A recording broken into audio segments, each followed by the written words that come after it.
We wouldn't have. Call the meeting order, please stand for the pledge of allegiance. I Pledge allegiance to the flag of the United States of America and to the republic for which it stands, one nation, under God, indivisible, with liberty and justice for all. Welcome, and today is February 9th. Can I have a roll call, please? Cleary. Here.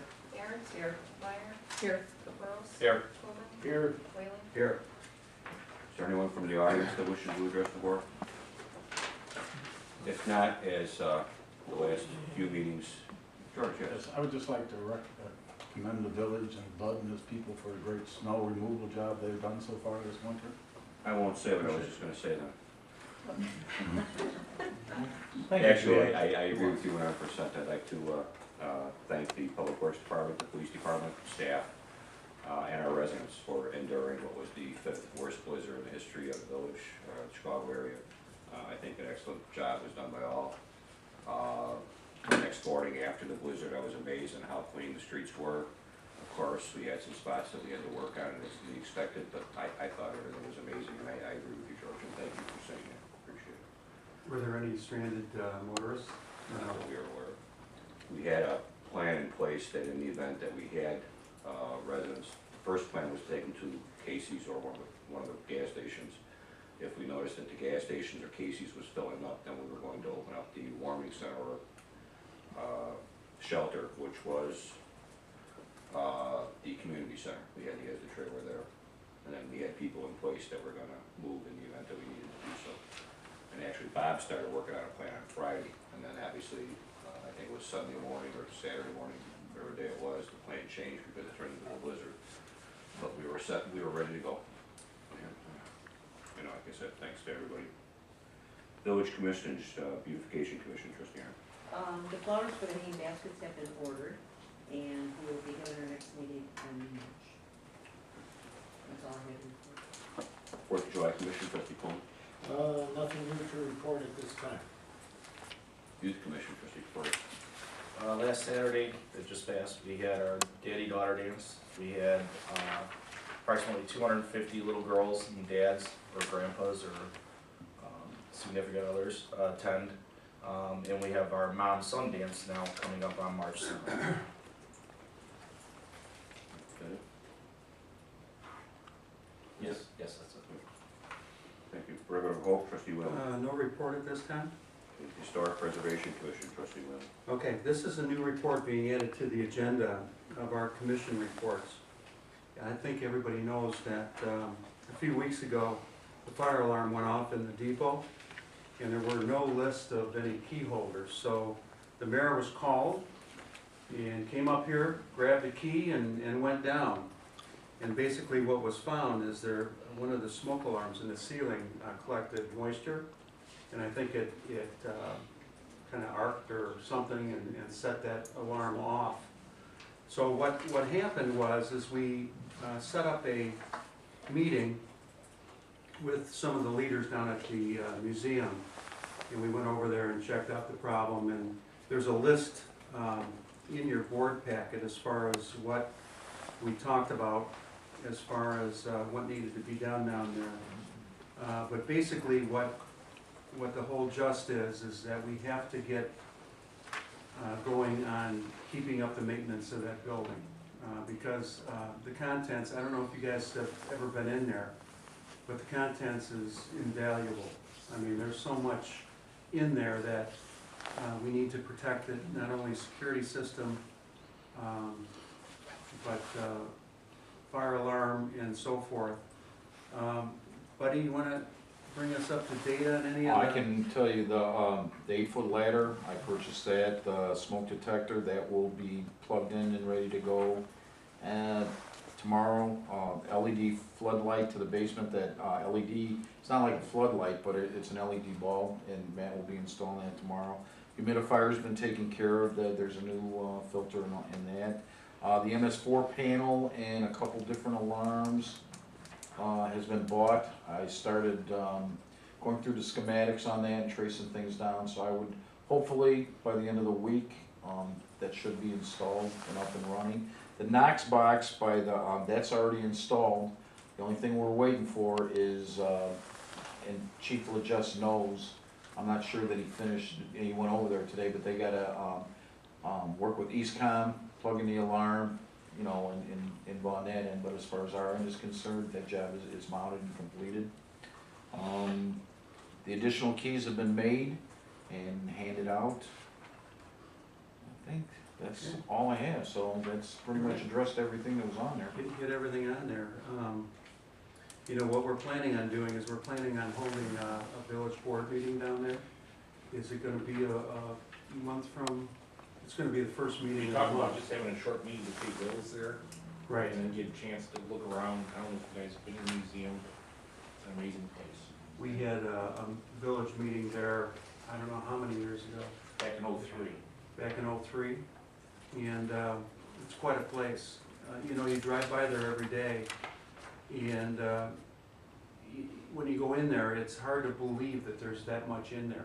You know, it's a large building.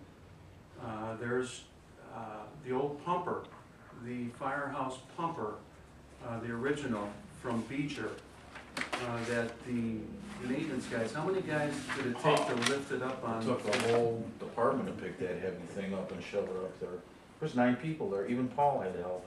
Yeah, and it's one of the original pumpers, and I don't think there was, what did we talk about, that there was one other one that we know of, and that's in the museum, Field Museum, or Science Industry? I believe so, yeah. We have the contents of the museum, for insurance purposes, valued at $350,000, just the contents. Just the content. So what we're doing is we're going to be meeting on a regular basis with the commission down there at the historical commission, and we're gonna stay involved and make sure that everything is going forward and so forth. So, looks good. You guys want to add anything else to it? Can you televise a meeting at the depot, is that possible? Mhm. Okay. Maybe you can give them a preview of painting shop, whatever the case may be. The only thing we had is, remember, 2 years ago, we decided to make this commission and not actually have it active yet. But bottom line is, when we went down there and talked to the individuals, we felt it was time that the commission becomes active, and that's why in May we'll probably have appointments to that commission. Okay, that's my report. Okay, next meeting, we'll motion to relocate the March meeting. Okay, That's it. Scott? that's it. Trustee Corey? Treasurer's report? Okay. Starting with the accounts, you'll note that the balances were virtually unchanged, 15,000 down from the previous month of December. There's lots of up and downs though within the account string, because basically what we had was a water collection month that funded those accounts, but being not a tax season or a real estate tax season, the operating accounts like general were not funded, and therefore the expenses against them are a reduction. The bond redemption check cleared, as you can see, went from the 48 to the 1,000, which is that 47,000 payment we made a few months ago. Took a little while to clear. In Central's up, there's a couple large checks. As you know, Central is a clearing account. Everything that's issued out of Central is accounted for and issued to somebody, so 57,000 is a pretty large balance of uncleared checks. But there's represented by a couple large ones in there that just haven't been cleared, so sort of a false number for that 38,000 increase. Down in the commission, our commissions and other special accounts, 4th of July, I think there was a couple of deposits for bands. And I think the youth commission there was the recent event that took place. Some of the checks that were written out of that. The asset forfeiture accounted, I think the chief's been using that to repair and renovate down at the old building, so that's what I think those amount to. But in general, not much movement in total, looking at the graphs, which reflects that. I added a number across. It's just a year span that you see there. The 1791 opposed to the 1687 is the year previous on both of those. So not much movement from a year before. And considering the expenditure here at the building, that's pretty good.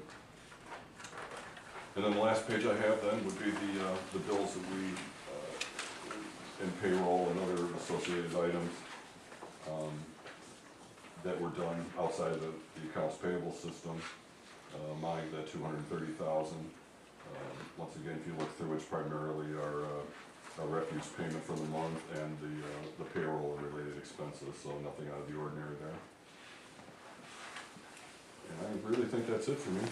Well, the big expense that you're gonna notice there for youth commission had to do with the rink. It was the fence that was purchased and then the inner liners, so we had paid that. It's one of the bills, because it was put on a credit card. This is the transfer of funds from one area to pay for that portion. Any questions of the treasurer? I make a motion approving the treasurer's report and financial activity for the prior month. Second. Motion on the floor, no other second. Any questions on the motion? Roll call. Cleary. Yes. Aaron. Yes. Meyer. Yes. Capros. Yes. Coleman. Yes. Whalen. Yes. The variance reports are in there for the preceding month. We're gonna soon get into budgeting, so be aware when you start looking at the budgeting, one of the key things you wanna have in your hand is a variance report, gives you an idea of exactly where the village's activity is with respect to what we had originally budgeted. So when you start looking at the budget for the next year, keep those in hand so you can at least get an idea where we're at with a lot of what's going on with the current year. The bills were provided to us under separate cover with a few additions. As trustee Arndt had indicated, the flowers were purchased. There was also a large bill for the street lighting for ComEd. Other than that, the rest are very small bills. Yeah, we had a Cougar Mountain renewal, the accounting software. 1781, that came in today. Any questions of the bills? I make a motion approving the bills for the month of January 2015, a total of $68,043.96. Second. Motion on the floor, no other second. Any questions? Roll call. Whalen. Yes. Coleman. Yes. Capros. Yes. Meyer. Yes. Aaron. Yes. Cleary. Yes. The next item on our list has to do with an award for the joint fuel purchase of unleaded and diesel fuel. This goes on every year. It's part of our intergovernmental fuel depot that we put together. We've gone out for pricing, and right now we're looking to approve a joint purchase of fuel from Will DuPage FS, which was the lowest compliant bidder. So make a motion awarding the joint fuel purchase of unleaded and diesel fuel for the intergovernmental fuel depot to Will DuPage FS. Second. Motion on the floor, the second. Some comments and discussion. Do you wanna indicate the price? Yeah, the bid is a 12-month lock-in price of $2.18 for 87 octane and $2.40 for diesel. It includes all taxes. Now, the fuel system puts a surcharge on that because we have some shrinkage and we also want to have a sinking fund to replace equipment at the fuel pump. So the actual price that's going to be paid at the pump by the governmental entities is $2.24 for the unleaded and $2.46 for the diesel. Was there was an analysis given to us, but was that included in the packet? Yes. We opened 4 bids. Will DuPage FS was the only bidder that offered us a 12-month price contract guarantee. The other 3 bids just bid us a transportation fee above the low rack Opus price that comes in Chicago. And we thought that the Intergovernmental Committee believed that we were better off locking in the price for 12 months and not play the fuel pricing roller coaster. The one point I think is important, we averaged out last year's prices and we still end up on the good end. We didn't lose again. At what, $8,000 I think we saved if we would've went through the rack price. Actually, we lost a little bit. We lost a little bit because we lost a bit of it than what we saved, but we still did not lose money entirely. Yeah, we did. Pardon? Yeah, we had. Oh, that was not my understanding. We did lose money. I don't know if that's in here. That's what I was looking for. Yeah, I think we lost, I wanna say we lost $6,900 as a fuel. And we said that was an insurance policy to lock in the price. Okay, is that my recollection? Okay. First year we lost, I mean, every other year we made out. We lost more money than we normally have saved in the past, yes, but my understanding was we still did not go into the red, in other words, because we were at the fixed price this value. If we were on the open market, we would have saved $6,900 over the price of the 50,000 gallons of fuel. And that's if The you last knew, 12 months. that's if you knew that those prices were not gonna Right. change. You're really just gambling here. Right. You don't know if the prices are gonna stay or if they're gonna raise. It's an insurance policy. Because in every prior year, for the last 10 years, We made money. I mean, it's a gamble. All the government bodies that were there had indicated they would prefer the fixed price no matter what, but I thought, well, look, there was a little bit different discussion, that's fine, maybe I misunderstood. Have all the other governmental bodies agreed in kind of a sinking fund for replacing the equipment? It's always been that way. We're actually thinking of dropping the price next year, the 6-cent surcharge, dropping it to 4 cents or less, once that fund gets stabilized. Any other questions? Yeah, I'd be curious to see what the finals numbers were. When you look at the report we have, it shows the whole year. And when you look back at what, recently, and this doesn't even include any of January where we were still at that fixed price, gas prices are $2-something a gallon. We're paying $3.24. Now, mind you, what we see at the pump reflects a 18.4 cent federal tax per gallon that's included. So don't just compare this price to what you see at the pumps on the signs at the marquees at your local gas stations. Those signs at the marquees include that 18.4 cent per gallon federal tax that the village is exempt from. So when you see gas prices at $1.89 in Beecher, and you subtract that 18.4 cents compared to the $3.24 we were paying, it's a huge risk, and I understand that, but at the same time, I knew where we were at, and it's something I had been watching for a year. Casey's opened on November 6th. So, and at that time, the rate had been pegged at $2.76 and sat there for 6 weeks. But keep in mind, Beecher was the only one that was that low. We were the only community, even in Indiana, that was that low. We were the lowest area with 3 gas stations sitting that low for the longest time. Now, if you look at the fuel pump right now and you compare it to gas stations outside of the village, we're higher. We're higher than Moni, we're higher than Crete, we're higher than Indiana. I understand that, It's where are you gonna buy it and what they're gonna bill it out at. it's tough to swallow when you know you're filling up at $3.24 a gallon and it's $1, when you subtract it, it's $1.89, subtract basically that 19 cents, it's $1.70. You're paying almost double per gallon. Right. The The problem month is, of January, do you month of December. know the rate is not gonna shoot No, up? you don't. You don't. You don't, It's a gamble. you don't. You literally And are that's- playing the stock market. That's a risk we take, and I think the prices we got are pretty good. I'm actually surprised that they were that low. And with what's going on at BP, you don't know where those numbers are gonna They be. said that won't affect our price. It won't affect your prices until the price goes up.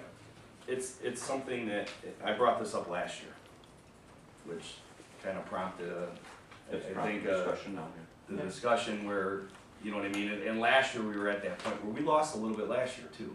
It was pretty close. It might have been It close. wasn't like this year, but, I mean, I don't know, we see a trend, and it just, at the same time, it's tough. I understand the advantages in having it locked in for budgetary purposes. I understand that. But at the same time, it's tough when you know what you're paying versus what you could be paying. Well, and remember though, you're not gonna be getting gas at a local gas station. If you plan on having fuel delivered to that location, it's not coming from that gas station. Your employees are not purchasing gas for the village's vehicles. It's gotta come from a distributor, and you're paying the market price that they feel it needs to be, even though it's cheaper at a gas station inside your town. You're playing the stock market, that's what you're doing. It's all a risk. And if you decide to not do it, and it goes up, you may not have enough money to put any fuel in the vehicles. And I've never really looked into the contracts, I've never seen the contracts. Do we have options to not purchase this gas? No, once we lock it in, it's locked in for 12 months. You have to, But I'm saying, do we have to use it? yeah, if you bought it, you use it. How many gallons?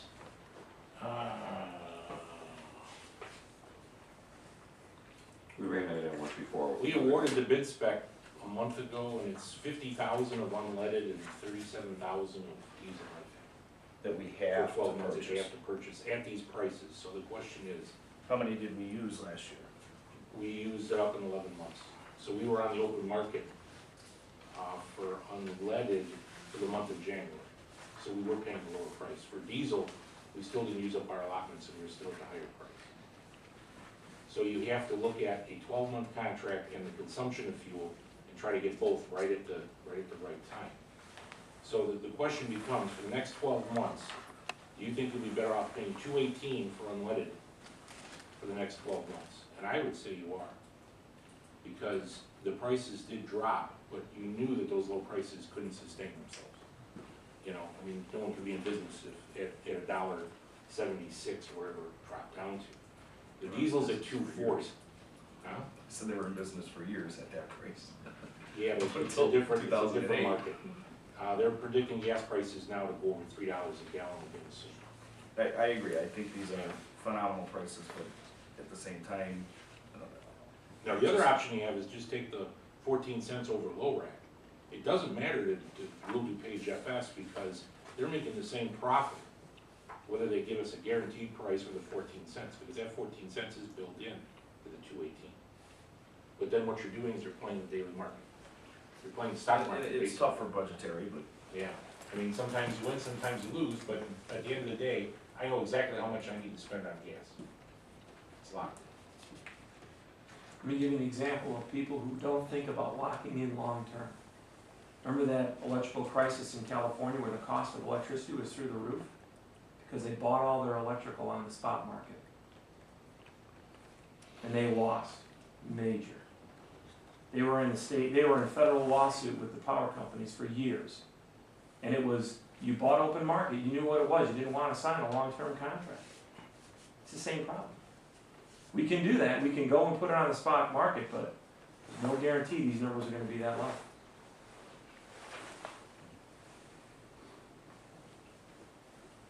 and Heritage didn't give us a price again? Yeah. It's called Will DuPage or Heritage FS. There's a bid spec sheet. Oh, so it's the same one? Yeah. Oh, okay. And we tried to get more bidders. You know what I mean? And that was my other comment is that, you know, this is a $300,000 contract we're basically signing, right? We ensure that we have 3 bids every time we do a $20,000 road job or $35,000 road job. We declare an emergency to do Fairway Drive for $35,000. It doesn't get done, we're gonna go back and we're gonna let it for bid and to obtain more pricing. And it seems year after year, we only get 1 fuel bid, and I can't, I mean.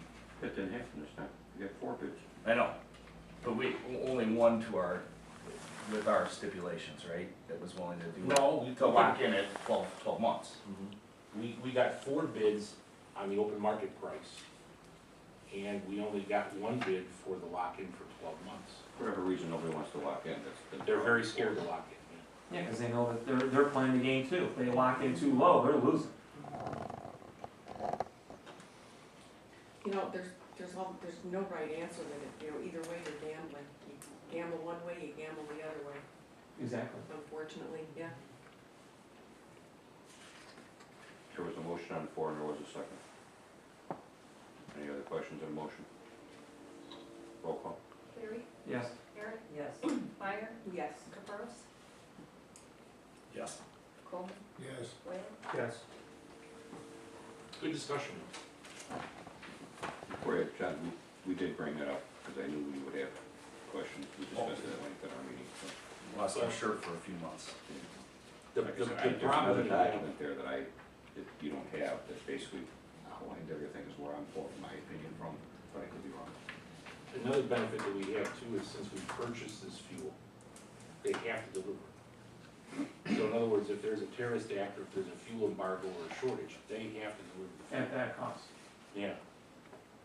And that's always a fear of mine is the market is so volatile, you know. That's why doing all that blacktop was so cheap last year, because prices were low.